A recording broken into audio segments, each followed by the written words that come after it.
dla mamy Alinci.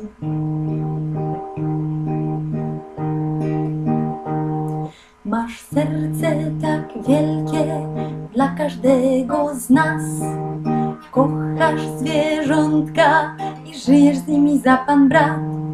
Nie pozwolisz, by piskle umarło pod domem i w wodce je grzejesz dmuchawą pod dziobem. Oj mamo, oj mamo, oj mamo, oj mamo.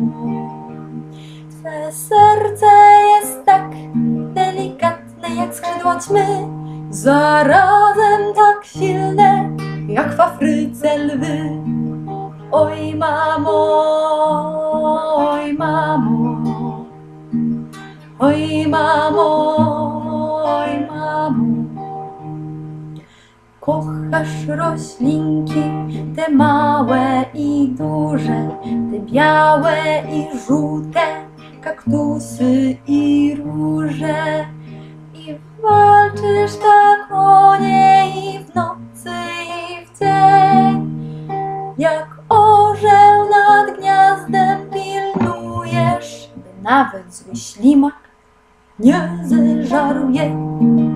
Oj mamo, oj mamo, oj mamo, oj mamo.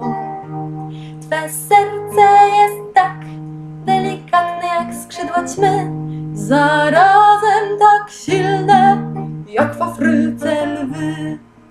Oj mamo, oj mamo, oj mamo, oj mamo.